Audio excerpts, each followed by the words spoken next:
Good morning world! Pupunta tayo guys sa car wash. Ayan si Louie Boy, kung nakikita nyo nagdadrive ng tricycle. Kasi pag nag-drop off na tong sasakyan sa car wash, ang gagawin natin, kakain na lang muna tayo sa McDonald's habang inaantay. Sasakay tayo sa tricycle. Ayan si Louie Boy, oh. Papuntang McDonald's. Tapos pag pinick up na, ayun, sakay ulit sa tricycle. Tapos ako magdadrive ng sasakyan like I'm doing now. Tapos ida-drop off ang tricycle. Tapos pupunta naman tayo sa salon at ako'y magpapagupit. At sobrang init guys, sobrang init. Ay, ang haba na ng buko. Ang init-init, ang lagkit. Kaya pupunta tayo dun sa aming pinupuntahan. See you Tess, Jess, and Tricia sa inyong salon. Hello to Madam. Okay guys. So guys, ang car wash namin pinupuntahan is just to the left of the gate. Pagpalabas ka ng gate. Malapit lang. As in, nasa harap lang. Ano pangalan nito? Max Wheel Car Wash.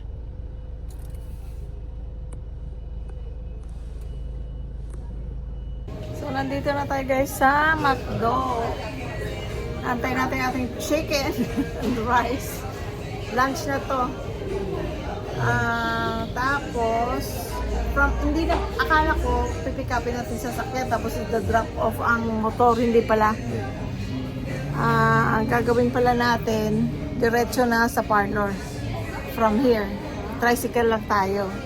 Mahal ang gas, friends. Mahal daw ang gas. Tapos, kinausap na namin doon sa car wash na mamaya na namin pipick upin. Para na hindi na kami pabalik-balik. Okay guys. Kain tayo guys. Let's eat. Chicken and rice.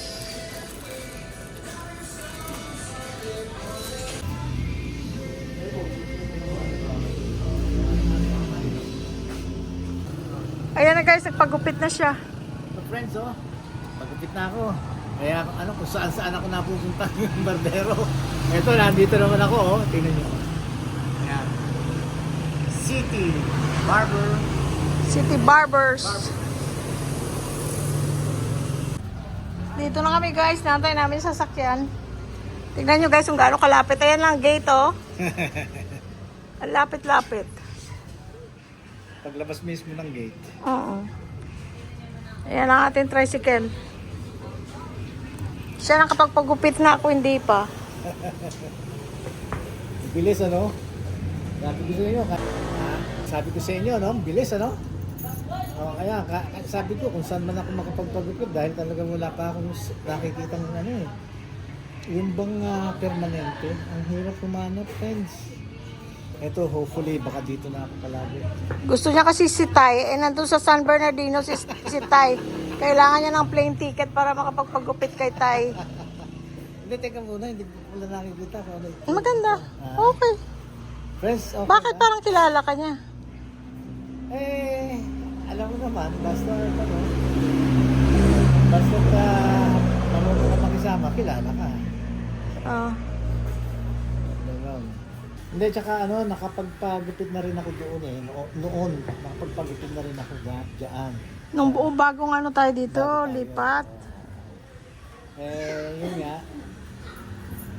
Walang tigil sa kahanap, kaya kung saan napupunta, saan naghahanap. Tinatry mo ka mo. Pero ang kagandahan, natandaan ako gaano? Oo. Natandaan. Yun din ba siya noon? Yun din siya noon? Siya rin. Bali, nakadalawang beses yata ako sa kanya. Hindi pa nakikita nga nito eh, ang resulta. Pagkapaligo ko. Kasi bago ayusin ang buho ko, may nilalagay ako to hold. Kasi otherwise, anong tawag doon? Buhaghag ang buho ko. Meron akong inilalagay to hold. Kaya yun, hindi ko alam kung nagwo-work. yun, makikita ko to pagkakaligo ko, tsaka ko palang malalaman kung ano itsura. Hopefully, na magustuhan ko. Kaya, para dyan na lang palagi. Ayun.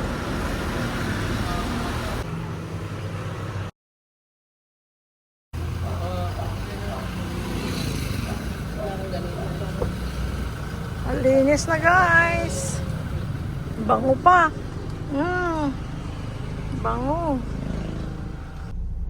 Pagka malinis ang kotse guys, parang magaan ano. Yung parang ikaw, pagka nakaligo ka na, parang gumagaan ang pakiramdam. Bango. Bango na. Thank you, Ray. Maraming salamat! Ayan lang guys ang gate. Ayan lang oh. Yan, gate na yan mismo. Yan oh, tingnan mo may tore-tore na yan. Yan yung guardhouse. Ayan lang. Di ba ano, very convenient.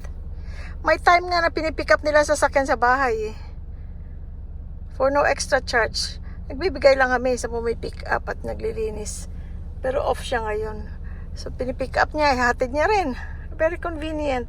Kasi nga, yung neighbor namin ganun din daw ginagawa.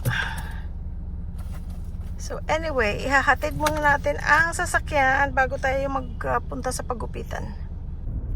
Ayan guys, si Louie Boy. Nasa unahan natin, no? Nagda-drive ng tricycle. Nakikipag-usap pa sa ano? Sa gumagawa. May tao sa likod! Si Shai palang kausap niya. Si Shai pala yun.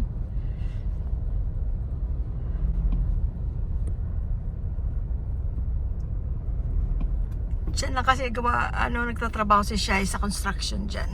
Minsan naman na-assign siya outside of Metro Gate. Pero mabuti guys, dahil kasi meron na siyang motor, kung nasa labas man siya ng Metro Gate, madali na sa kanyang pumunta dito. Although mahal ang gasolina, pero para sa kanya very convenient. Maraming salamat sa sponsor, kaya naibigay natin ang motor para kay Shai, na paayos yung luma niyang motor. Panoorin nyo guys ang ating video tungkol doon.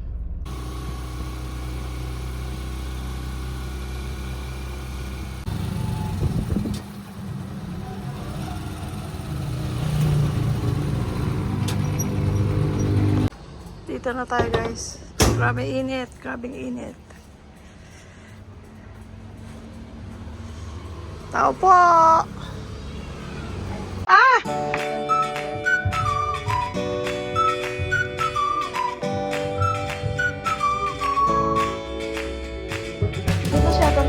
Hindi masyadong maiksi, Trish. Ha?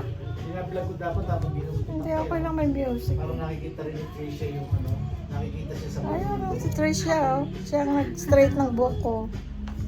Ayaw niya bugupitan. Ayaw ko nga. Sayang daw yung in-straight niya sa buko. Ang ganda po, kaso lang kasi. Init. Sige lang, buhok naman yan eh. Ang buhok naman tumutubo.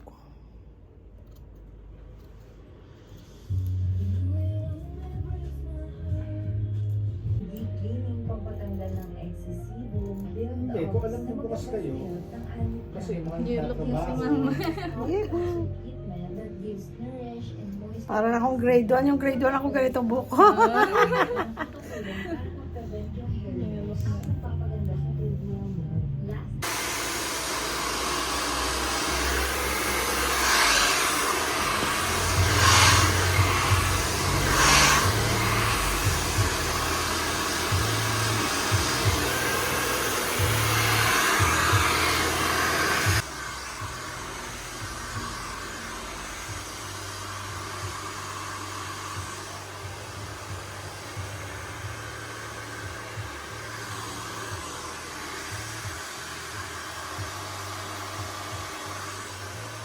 Ang gaan ng ulo ko. Bumalambot pa lang. Oo.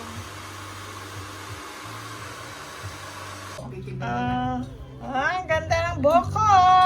Pa-press ko na. Thank you, Tricia. Wala si Jess dito. Ayan si Tess. Nasaan si Tess? Teka, balik. Wala pa. Hindi ko nakunan. Ayan si Tess. Kasama namin yan doon. Sa ano nga yung pinuntahan natin? Wishing Well. Ano na? May nakatikos pa. Kaya nga eh. O di kaya punta lang tayo ng Wishing Well ulit. Ano, di ba, Tris? Oo. Kasi kapag sa resort siya, baka makal... Tapos na siyang mag-manicure, pedicure. Siya lang ako, pagupit lang. Goodbye, buhok! Sumobro ng ahit. Abo. Napasok yan, no? Abo, hindi siya pantay dito eh. Ito, may nakasobrang ano. Tapos dito may... Guys, kain tayo. Mauna lang ako makakain. Kaysa kay Louie Boy. May sa kanya ako tostado. Gusto niya tostado. Ako pwedeng, lang, konting tostado. Okay na. So, siya busog pa, maaga pa. Para sa kanya. Pero ako, laging gutom. Binawasan ko yung black rice. Kasi masyado siyang purple. Try ko lang.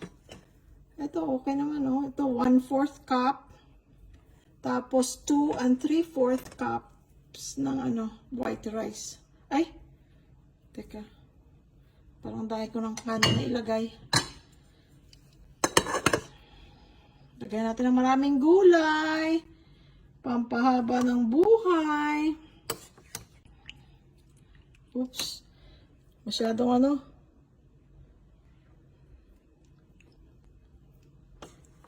nag-blur dahil sa usok ng kanin. Mainit na mainit. Kain tayo, guys. Makain din ba kayo nito? Yung gulay na sari-saring gulay lang. Tawag sa amin laswa. Sa Cebuano, lauoy. Sa Ilonggo, laswa. Dinengding siguro sa Ilocano. Pero siguro iba-ibang gulay pwedeng lagay.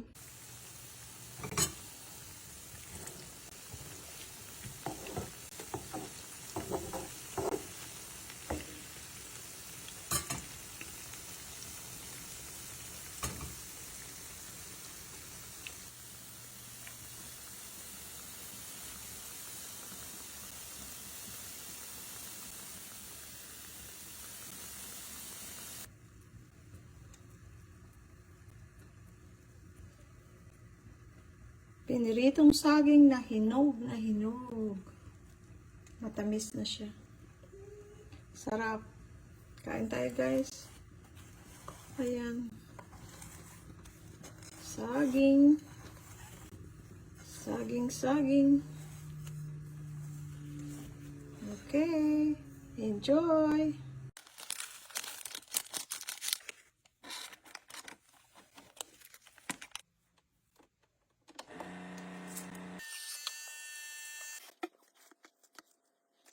Guys, kain tayo. Ito yung dinner.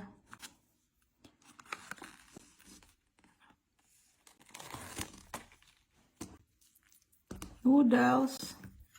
At saka, si boss ay gumawa ng kilawin na salmon.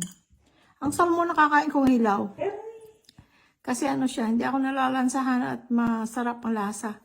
Pero kinikilawin namin kasi namimiss namin kilawin sa bahay. Ay, sa bahay, sa Pilipinas. B, ayan ka na naman, B. Lagi kang nakikisaw-saw. Hindi ka naman pwede nito. May sibuyas. Crunchy yung labanos. Ay! Ayan, guys. Kain tayo, guys. Sarap.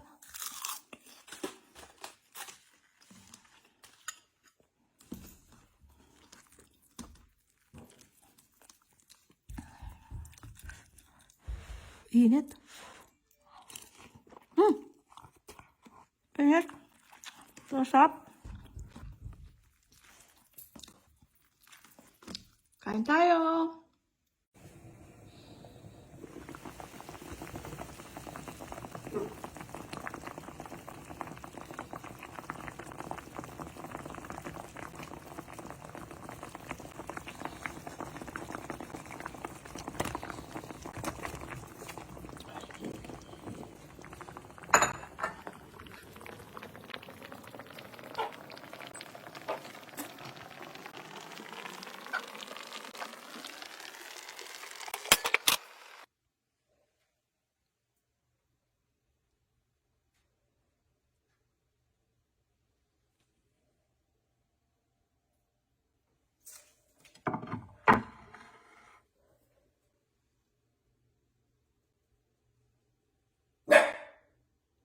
Agree si Honey, oh, yung aso namin. Sa sobrang sarap. Kumakain din ba kayo nito? Kung ano lang meron kami, na isda. Tsaka yung gulay nga, ano lang, oh, talong lang. Walang ampalaya. Kasi kung anong meron lang. Kain tayo, guys. Sarap. Guys, magtsatsaa tayo. Lemon and ginger. Walang nang i-add. Sarap, para siyang salabat. Ano ba tawag sa amin nun? Ano ba yun? Kalimutan ko. Sa Ilonggo. Ano ba tawag doon sa salabat sa Ilonggo? Yung luya na nilalaga. Dati pag wala kami pambili ng ano, alam niyo yung Ricoa, tawag sa amin kokwa. Sa English, coco. Pero sa amin, kokwa, yung Ricoa. Yun ang iniinom namin sa umaga. Kaya lang, kung walang pambiling ganon, ang ginagawa namin, ang nilalaga yung luya, yung fresh na luya. Tapos lagyan mo ng konting sugar, napakasarap. Yun ang salabat sa, sa Tagalog. Pero sa amin, kalimutan ang tawag. Anyway, sino nakakaalala sa mga Ilonggo dyan? Ano ba tawag doon? Oh my gosh, hindi ko maalala. Anyway, ayan, pampatunaw. Ang kinain kong napakaraming kanin. Dahil sa aming ulam na paksiw. Masarap. Tapos, para talaga siyang salabat ang lasa niya. Kasi ginger nga. Pero may hint of lemon. Oh, hindi ka na maglalaga na, hindi ka na magpipipi ng salap ng luya. Ayan na, ready na.